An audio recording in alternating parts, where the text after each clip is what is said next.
SQL tables. C.1, create a table. We learned some basic information creating a table.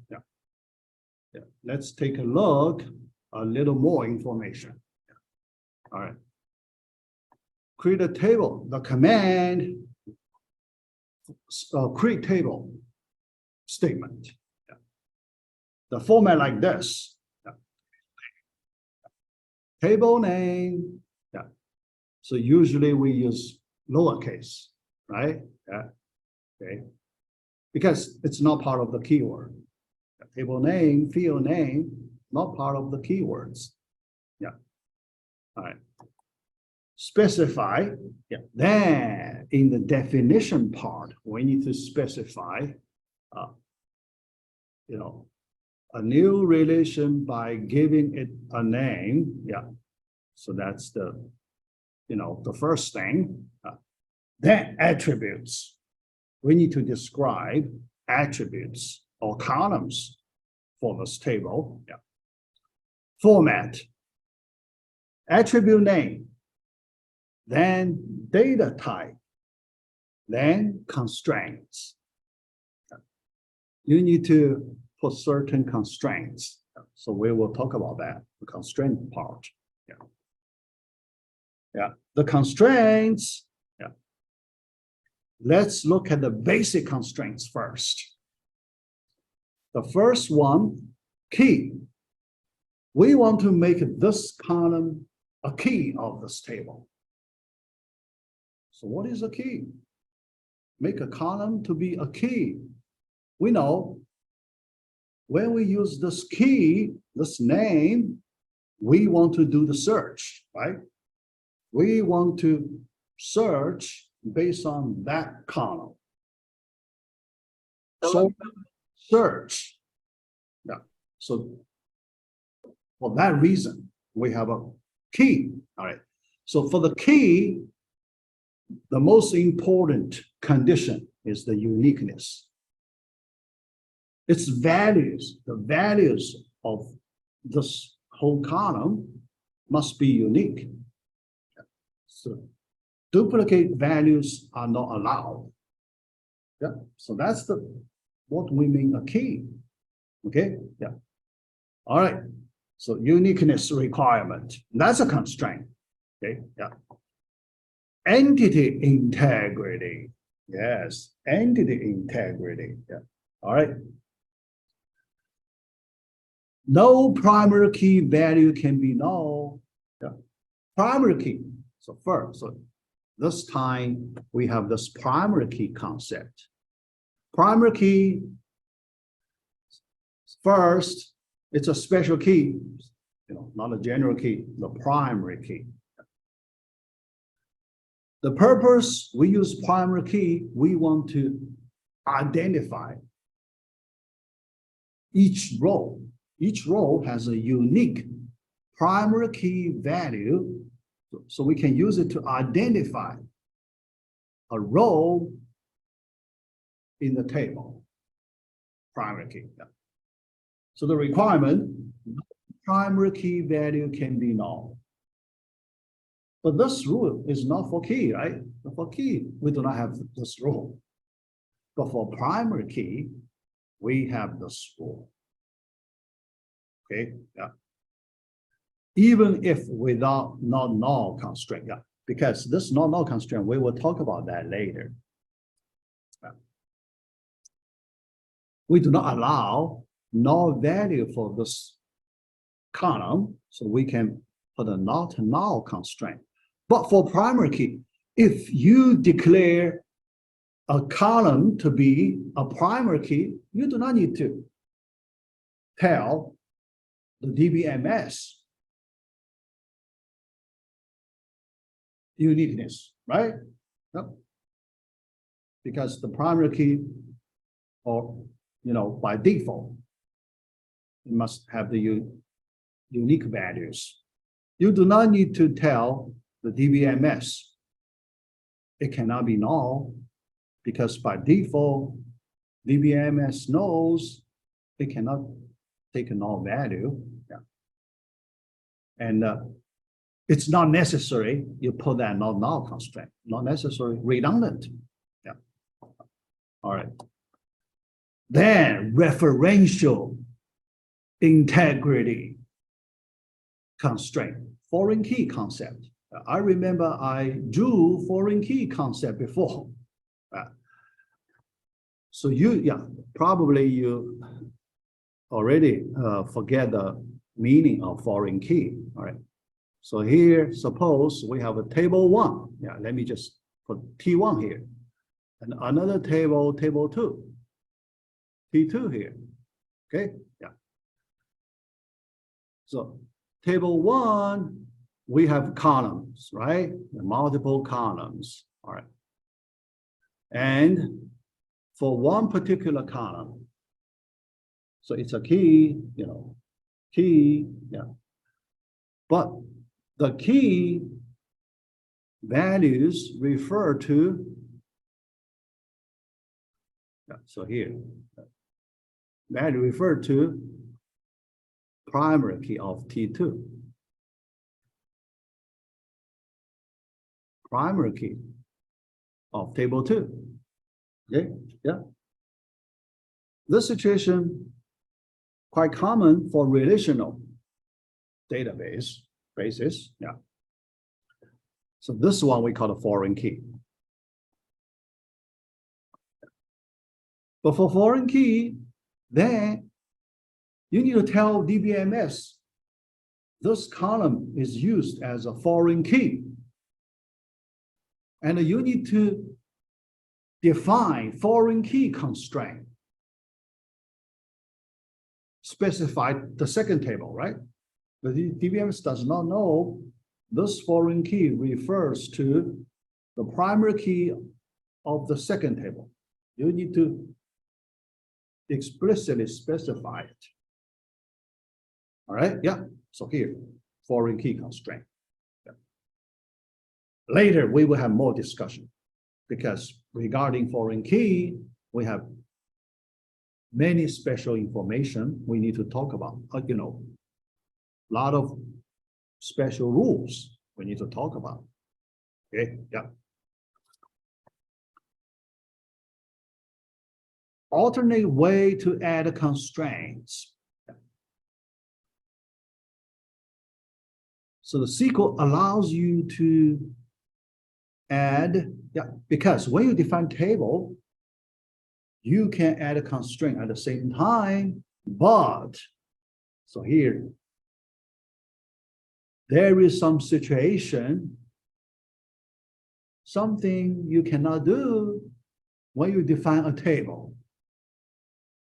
Then SQL gives you second chance to use alternate way to add constraints. The first chance in the table definition, you have a chance, but due to some special reason, you cannot add. Okay? One obvious example is regarding the foreign key. Regarding foreign key, because foreign key, you need to refer to table 2, right? The question is, how do you know table 2 has been created? Right? If table 2 has not been created, how can you refer to a non-existing table? You cannot refer to a non-existing table, right? So for that reason, you cannot define the foreign key if you need to refer to a non-existing table. In that situation, you can use the alternate way. Alternate way at the bottom, after you define all tables, then you use that alternate way, you can define foreign key constraint. Okay, yeah. So here you can see, in SQL, all the situations are considered. Okay, yeah. All right. Use alter table command. Alter, yeah. After you define a table, you can change part of it. Alter table by this SQL command, alter table command. Okay, So when you alter table, you can change a lot of things. Okay, yeah, all right. But for this reason, when you need to maintain a database, you need to be aware at the bottom somewhere, you may alter certain tables. Okay, yeah. That means when you view table definitions, that's not a complete definition. Some other places, you may alter that table. Okay, yes, that's something, especially for a big database. Okay, yeah. All right, yeah. Then base relations and the virtual relations.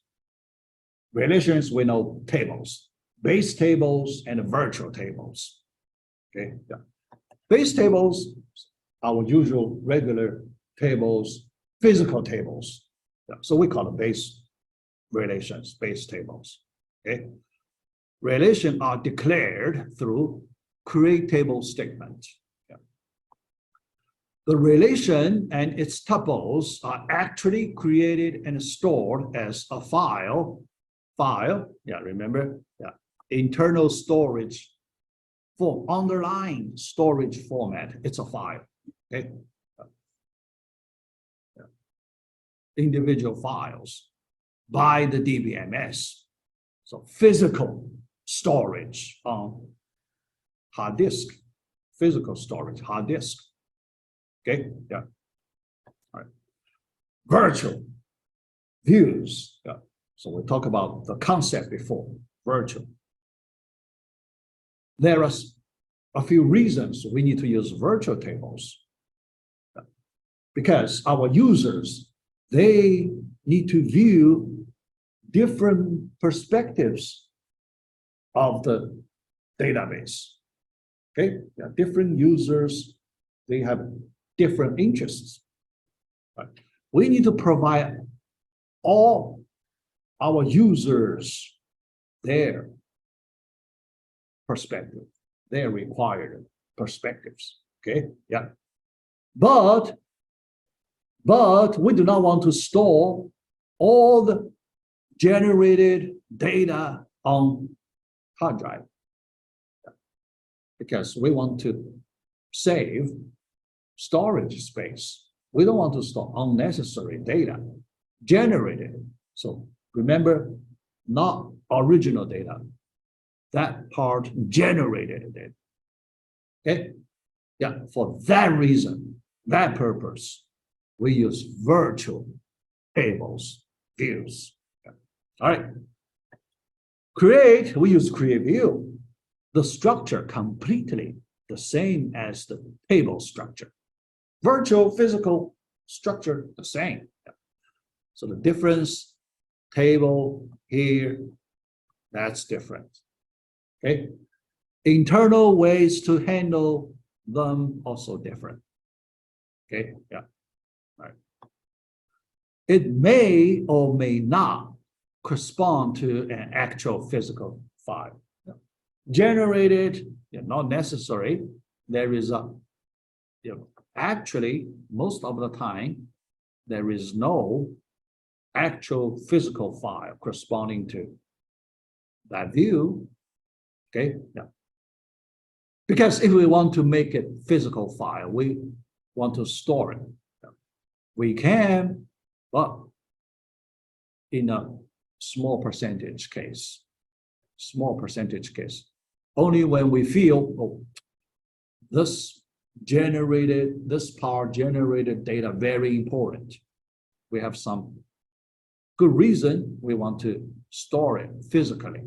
Yeah, right. Contain the derived data. Okay, yeah, all right. Okay. All right, yeah. So, yeah. Okay, yeah. That's C.1. C.2, ordering property, order. We need to do comparison. So last time we talked about comparison operators. Less than, greater than. Then we need to have some order definition. Here, let's talk about the order property.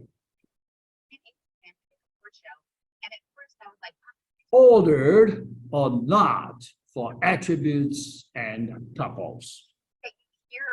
Things were like yeah. And it happened with absolute, and I was like, oh, stop it. Like I know. Check your microphone. It's funny. It's like, oh my God, it's so long. And I was like, yeah. You take a look. Yeah, I can see whose microphone not off.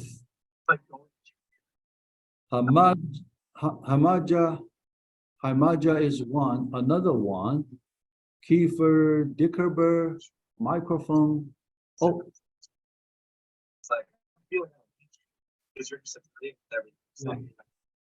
Get down. Click mute. Okay. All right. I have to click mute. All right. Here, another student. I need to click mute. Oh, yeah. I cannot. Yeah, anyway. All right. So let's start. Let's continue. All right. Uh-oh. Yeah. Because when I do something, my PowerPoint slides disconnected. So I cannot control it. I need to quit. Then restart it.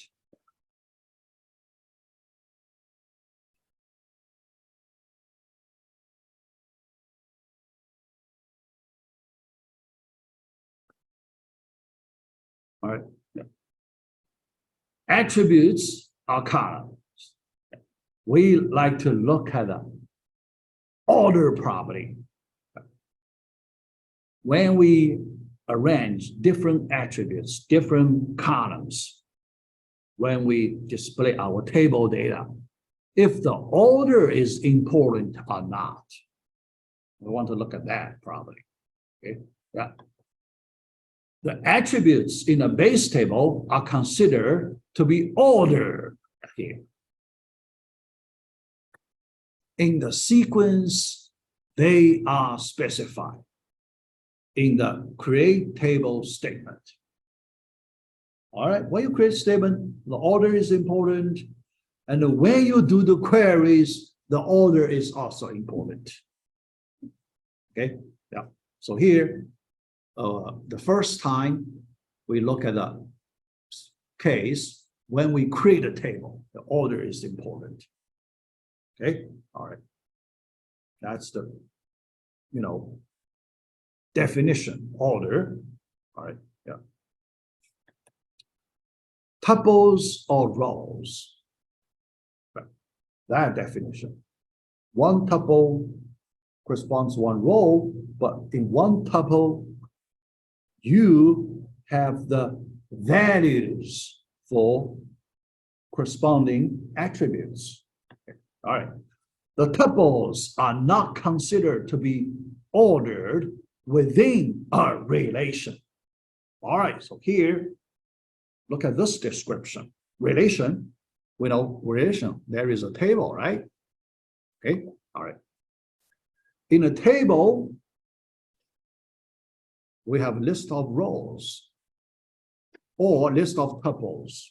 One row for one tuple, all right, okay, all right. So this statement tells us if you change the order of two tuples, you switch the order of two tuples,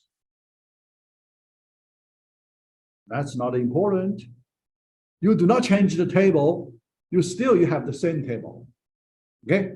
We won't treat it as a different table because the order is not important here.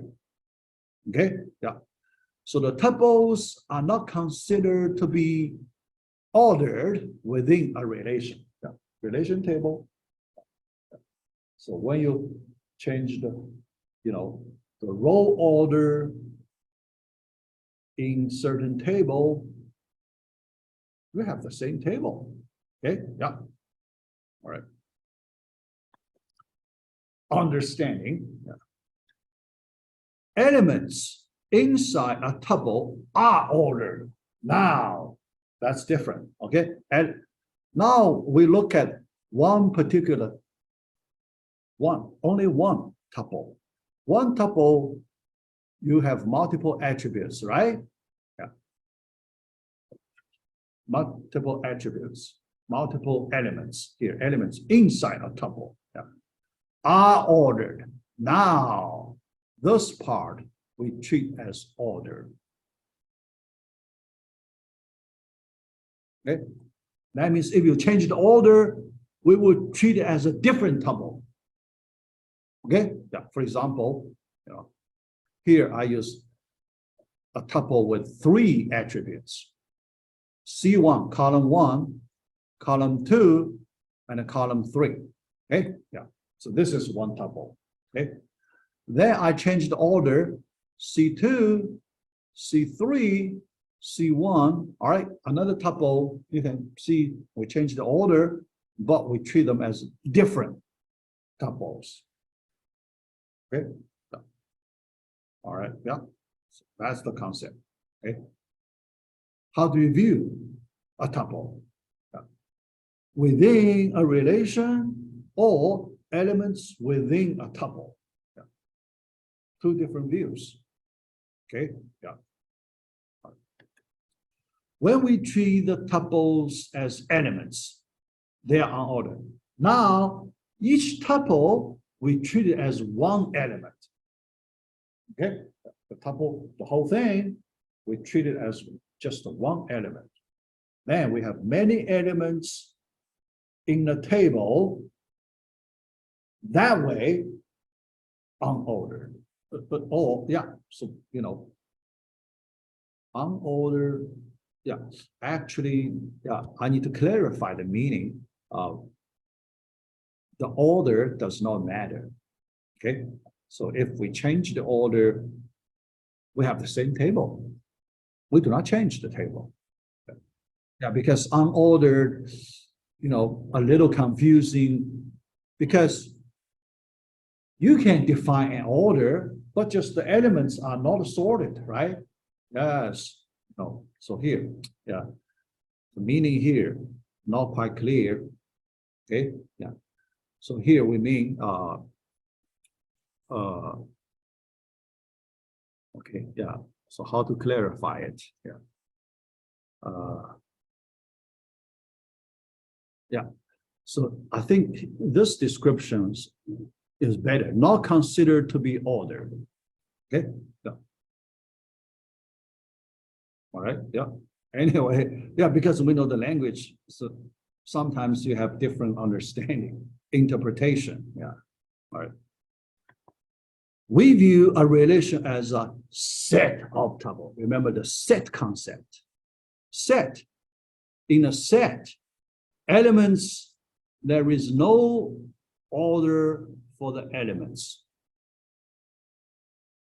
You have a group of elements in a set.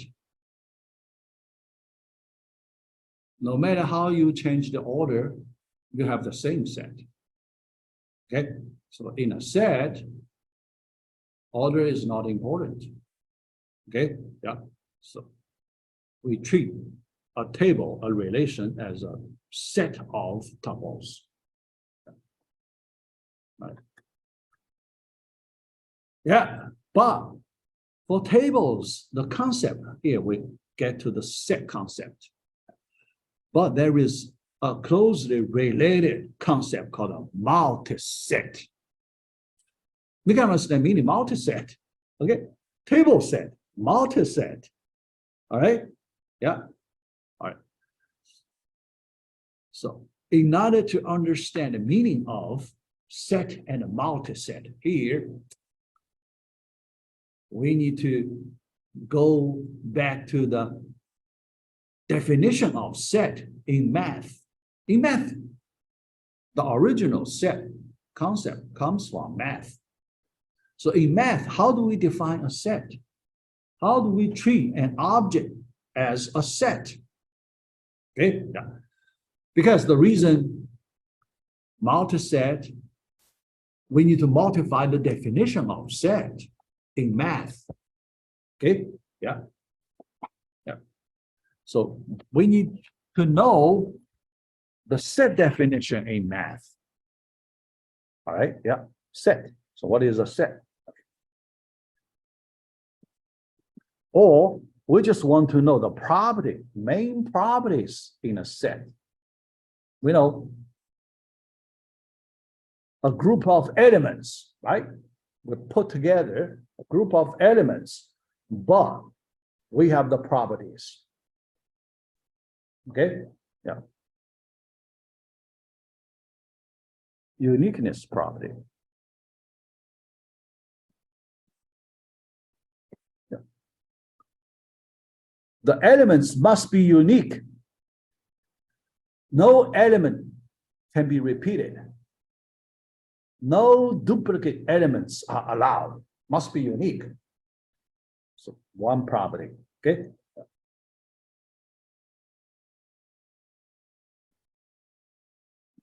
Not ordered.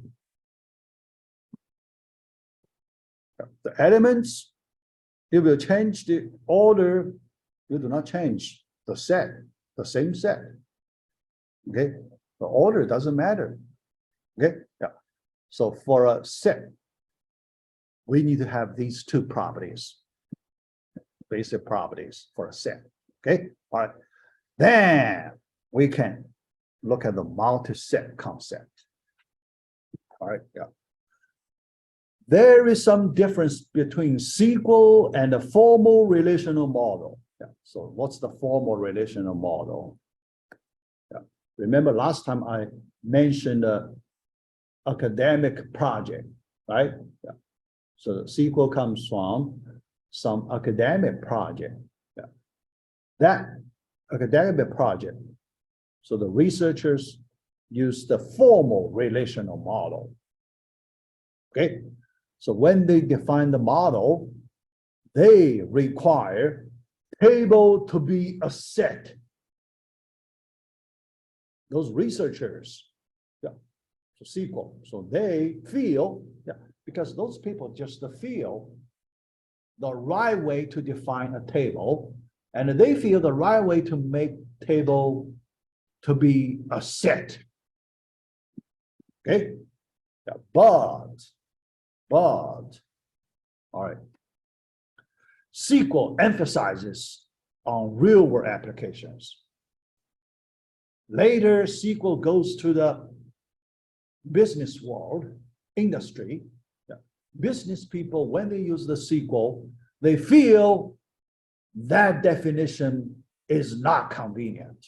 If you make table a set, then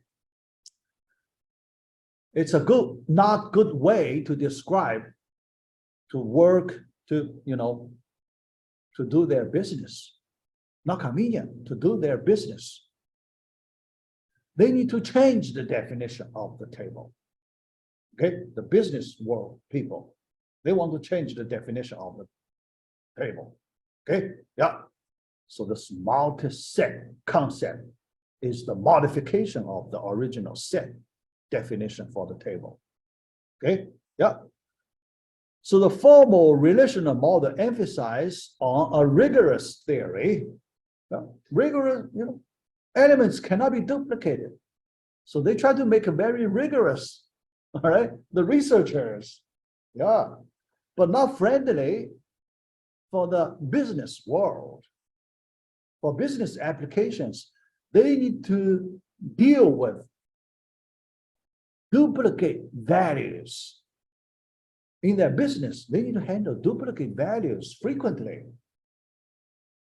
But if you emphasize the rigorous things for a table, it's not convenient, right? They cannot use that kind of tables for many business requirements. Okay, yeah. All right, views of tables or relations. Yeah. SQL allows a table, then a modification from the formal relational model modification. SQL allows a table to have two or more tuples that are identical. in all their attribute values. A table, so they change the name, so not a set anymore, so it becomes a new concept called a multi-set. Multi-set. So multiple tuples, they can have the same values. Same values means all components, yeah. So tuple, you know, yeah, because in math, we also have this tuple concept, right? A1, A2, AN, okay, yeah. So these are all the components, okay, yeah. All right, yeah, in math, yeah. All components, they must have the same values and in the same order, okay? Same values appear in the same order.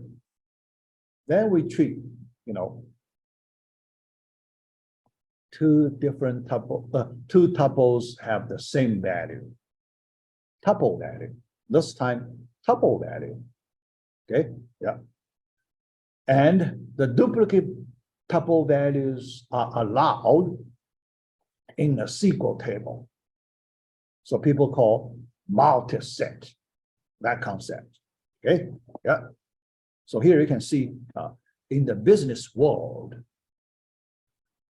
in applications, if your concepts are friendly, supporting real world application, that's important. Otherwise, you have to modify. You have to modify the original concepts if they are not friendly. The multi-set, that's an example. Because later you will see in some of the queries in our tables, we may have duplicate tuples.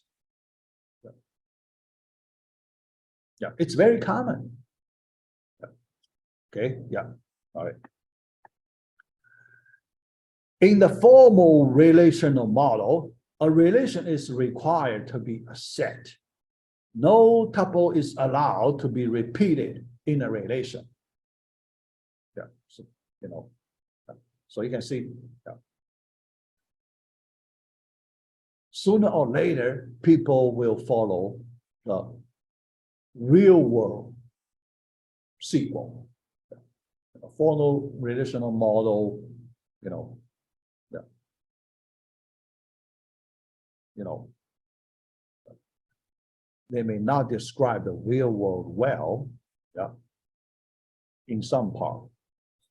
Okay, yeah, all right, yeah, yeah, but here I emphasize this concept. So later, because when we do, we may have some set operations, yeah, because we need to combine a few tables using the set operation.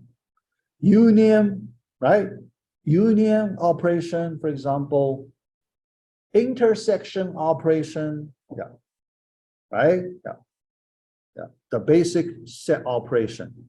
One is the union operation, another intersection operation. Yeah. Intersection operation, right? The basic, yeah. Not, right? Yeah, you know, yeah. Negation, right? Not. Negation, yeah. And another operation in math, two table, we can do subtraction, right? Subtraction operation, set operation, yeah, but in SQL, we do not call subtraction, except operation. Okay, yeah. So you need to work on these set operations, then set or multi-set, set or multi-set, then they will cause different results. Yeah. When we use table as a set and or as a multi-set, your result could be different. Okay, yeah. So we will get there when we learn the set operations. Later, when we do queries, yeah. So we may apply set operations on our query results or intermediate results, okay, to form final result. Okay. All right, next, C.3, basic constraints. Next, we need to talk about the very simplest constraints. Simplest and then later advanced. Some constraint could be very complicated. The first time, we just look at the simple constraints. First, primary key. Although I mentioned the primary key before, but here we need to discuss it in more details because it's so important. Primary key concept. Okay. How to declare an attribute to be a primary key? Use the primary key clause.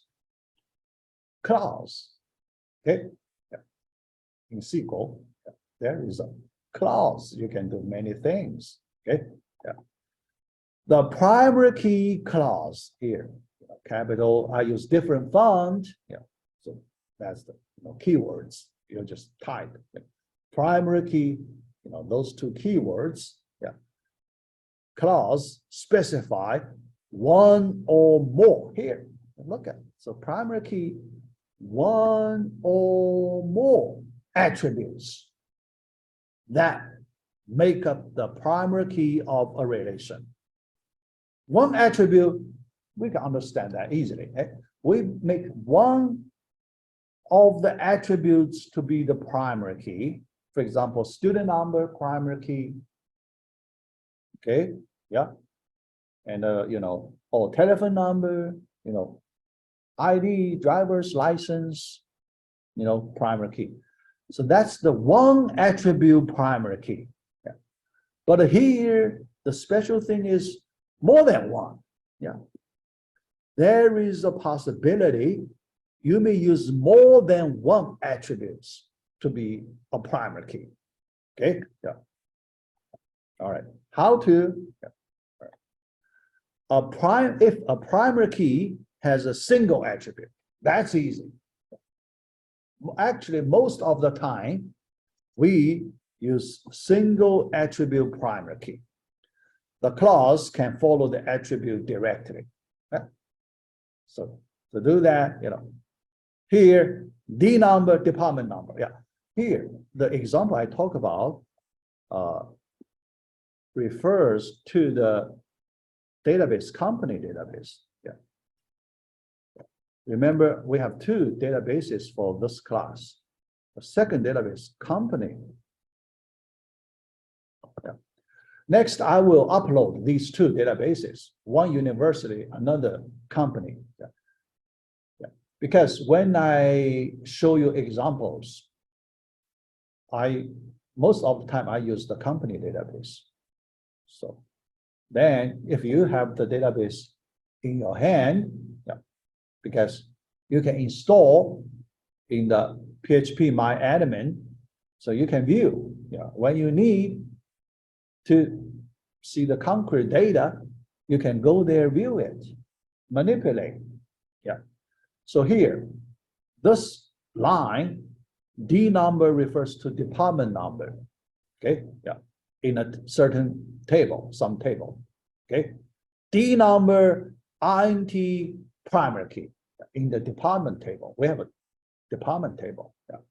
In a department table, we declare this D number attribute or column to be a primary key. Because this is a single attribute primary key, we just use the primary key clause at the end directly. That's the simple way to declare a primary key. Okay, yeah. All right. Another form of primary key clause. Yeah. Other than this way, there is another way. The second way, you do not append the primary key clause immediately. Yeah. So you will use this primary key clause later in the table after after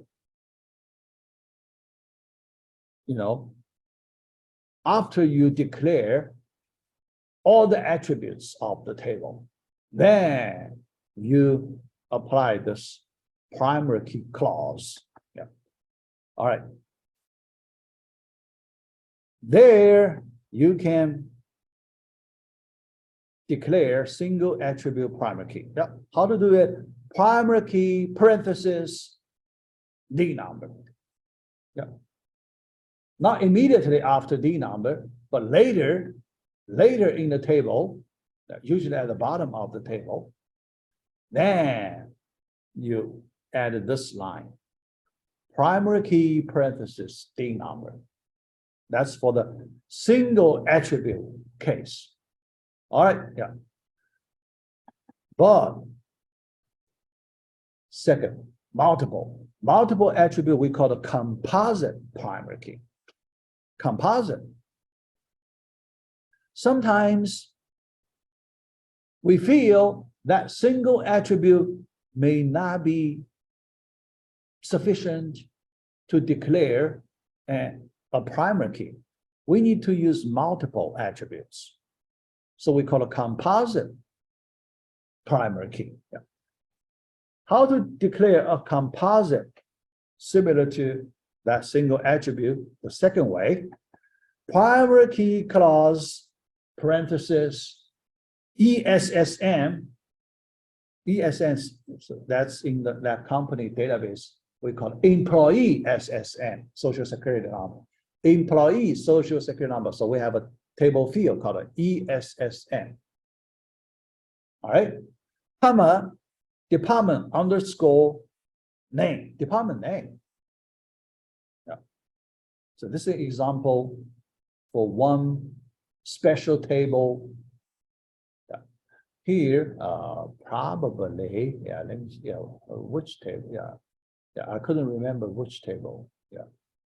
Yeah. Anyway, yeah, just the one table. We need to use this composite key. Okay. Yeah. Yeah. Because the situation, yeah, you may ask me why we need to use composite key, right? Because it's more complicated. Single attribute key is so simple, so convenient. Yeah. The answer actually, you can understand in this way. Think about it. If a table does not have a key, key, the values must be unique, right? If in a table you cannot find a column with unique values, can you still declare a primary key? Right? Think about this question. If a table does not have any key in it, that means no column has unique values. But we want to define a primary key because we want to identify rows. Is it possible for us to do it? The answer is yes, if you use composite keys. So in this situation, we need composite primary keys. Okay. Multiple, because if you use single one, no unique values, so you cannot define a primary key. But if we use two attributes or more than one in general, more than one attributes in general, then we have unique values. All right, yeah. When we consider the tuple values, yeah, because if you use more than one attributes, we consider tuple values. For the tuple values, then they are unique. They have unique values. Yeah. Okay. Yeah. This could happen frequently in many tables in the real world. Yeah. Think about it. Okay. Yeah. For example, university student information. Yeah. Each student, you have multiple courses to take. Okay, a student. Okay. So for some table, yeah, grades, grades table. If you just use the student number, because one student, you have different courses. Each course you have a grade, right? So one student number appears multiple times, right?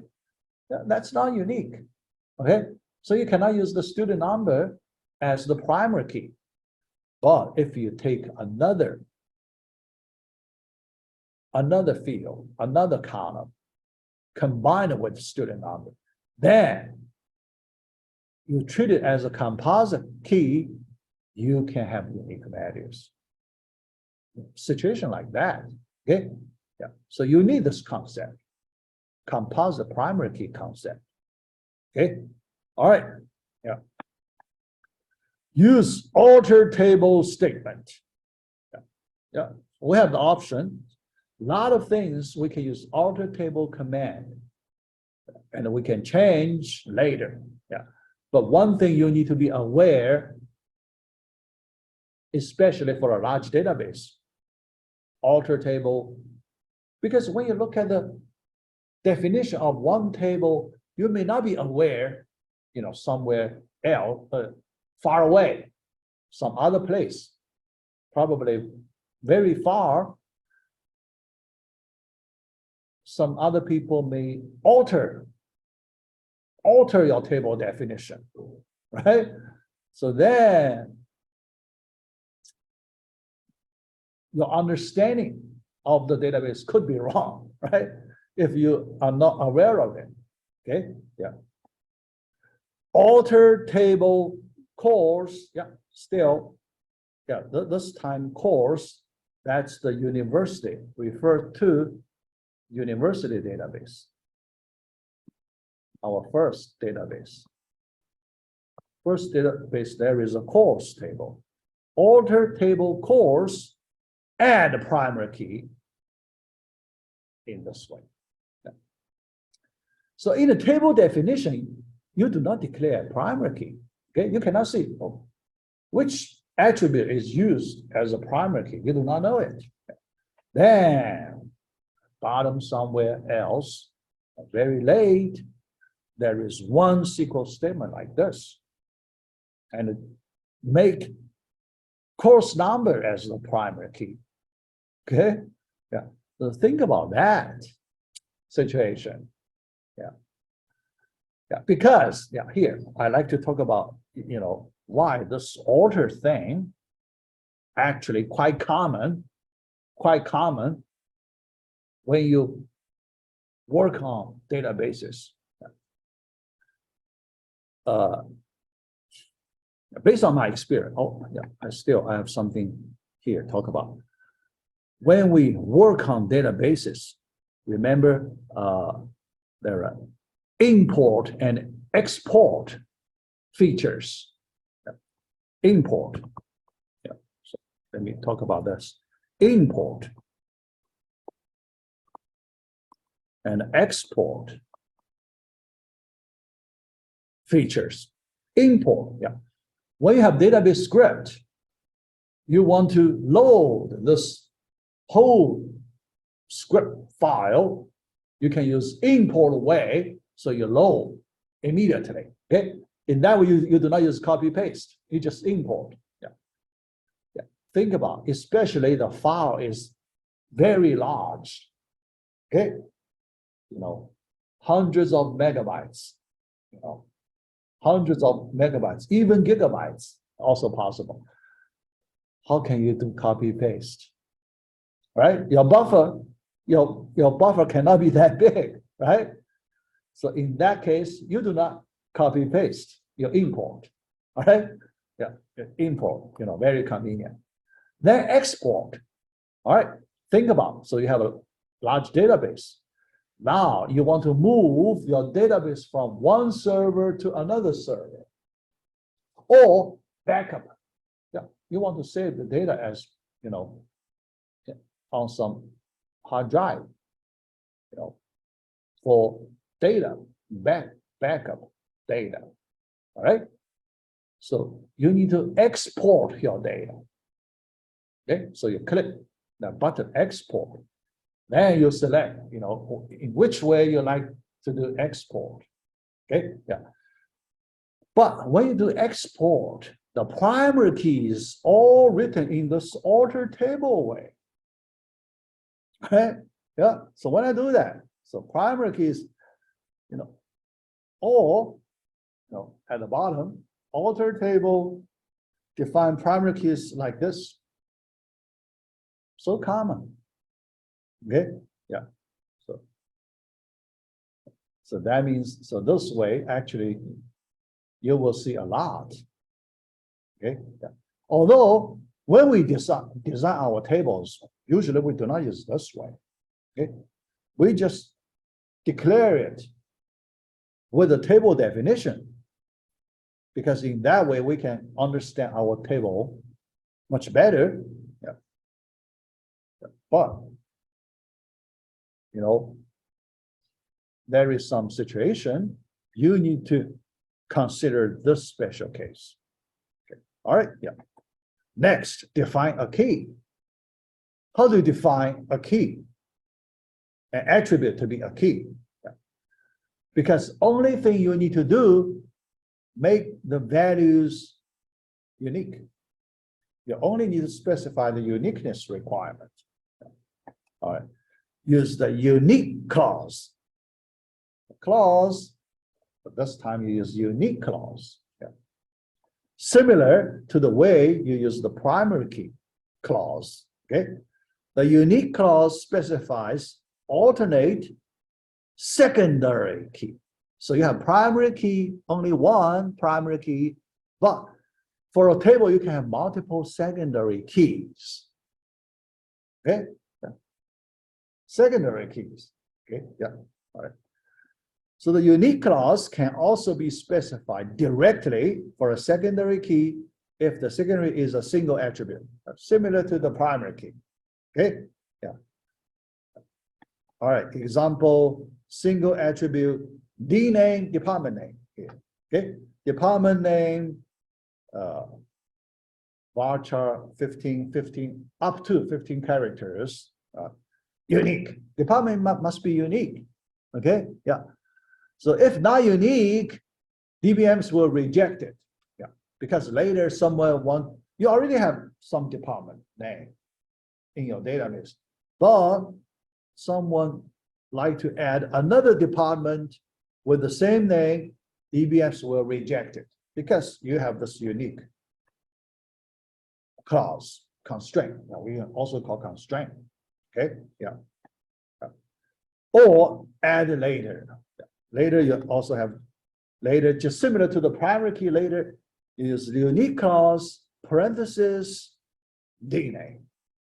Single attribute, also composite key, right? You have a composite key case. Yeah. So similar to the structure of primary key, composite key, unique filter 1, comma filter 2, field 2. Okay, yeah. All right. All right. Then alter table statement, yeah. Yeah. But here, constraint name. You create a constraint name for later reference, because later you want to think about, you want to remove this constraint. If you do not have name, how do you remove the constraint? Think about that. Because you have the name, you give it a name. So you can delete this constraint by calling its name. Otherwise, you need to go to DBMs to select and drop. Then you can drop it. But you cannot enter a SQL statement to drop it because no name for it. But you go to the DBMS, that graphical user interface, you select, oh, this constraint, there is item, select and drop. Even if no name, you can select and drop. Yeah. All right. Yeah. Find the key. Then constraint not null and default value. Then when we want to specify if an attribute can take null value or not, here, these two constraints we can use. The first one, not null, because sometimes some attribute we do not allow null value. Okay, when you enter the value, you have to provide a valid value. You cannot delay. We know null. If you use the null value, you can delay, right? At this point, so we do not have it. So let's delay it. But for some of the fields, if you do not have a value, do nothing. You do not enter this entry, okay? Until you collect all the values for this entry, then you can enter. Okay, yeah. So when you have that requirement, when an attribute does not allow the null value, you just here the explicit way and implicit way. So here we use the explicit way, penal project number. So in our company database, there is a field called penal project number. Okay, integer, 10-digit integer, unsigned, not null. Project number cannot be null. No, that's reasonable, right? So when you enter project information, you do not have the project number. Okay, don't enter it, right? You cannot enter it. You need to get the project number first, because that's the critical information. You cannot delay it. All right, yeah. That's the explicit way, not null, all right? Implicit way, yeah, for the primary key, that's implicit, because by default, all primary keys cannot take null value. Do not allow null values. All primary keys. You do not need to say it, okay? So we call it implicit. Yeah. All right. So we run out of time. Yeah. Although I have, about the default values. Yeah. So let me finish it next time. Yeah. Just